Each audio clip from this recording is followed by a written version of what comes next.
अस्सलाम वालेकुम।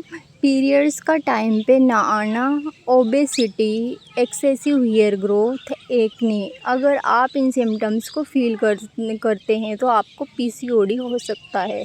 आज हम बात करेंगे कि पीसीओडी क्या होता है, क्यों होता है, इसके सिम्टम्स क्या होते हैं और सबसे इम्पोर्टेंट कि इसको डायग्नोस और ट्रीट कैसे करें।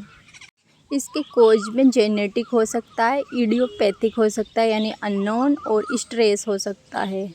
बेसिकली इसमें हार्मोन इम्बैलेंस होता है, एफएसएच कम हो जाता है और एलएच ज़्यादा बढ़ जाता है। एफएसएच के कम हो जाने से फॉलिकल ग्रो नहीं कर पाते और सिस्ट की शक्ल इख्तियार कर लेते हैं। एलएच के बढ़ जाने से क्या होता है कि एंड्रोजन का ओवेरी से ज़्यादा प्रोडक्शन होता है, जिससे मस्कुलाइन फीचर अपीयर होते हैं, जैसे कि एक्सेसिव हेयर ग्रोथ, एमनोरिया, और इरेगुलर हो सकते हैं पीरियड, और क्या है कि इनफर्टिलिटी भी हो सकती है।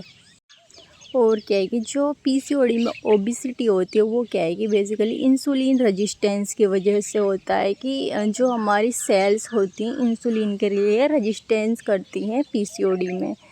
इंसुलिन क्या है कि फैट को बर्न करता है। अगर इंसुलिन रेजिस्टेंस है तो ओबेसिटी होती है, ज़्यादातर कहाँ है कि वो बेली के सेंट्रल पार्ट में होगी।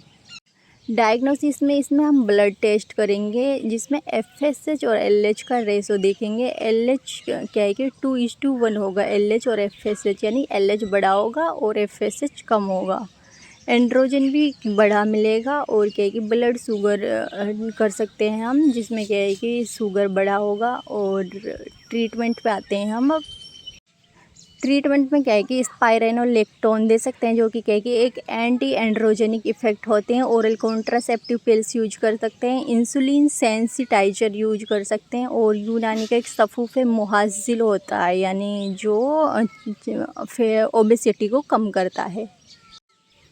और सबसे मेन इम्पोर्टेंट फैक्टर होता है कि हम लाइफ स्टाइल पे ध्यान दें, तो इसमें हमें हेल्दी डाइट लेनी चाहिए, फ्रूट्स, वेजिटेबल और फाइबर इंटेक ज़्यादा करना चाहिए। और क्या है कि स्वीट्स जैसे शुगर वाली चीज़ें उनको कम लेना चाहिए, एंड पानी ज़्यादा पीना चाहिए। और क्या है कि योगा, एक्सरसाइज करना चाहिए, और स्ट्रेस मैनेजमेंट करना चाहिए, और टाइम पे सोएं, यानी स्लीप 7 से 8 घंटे की नींद लें।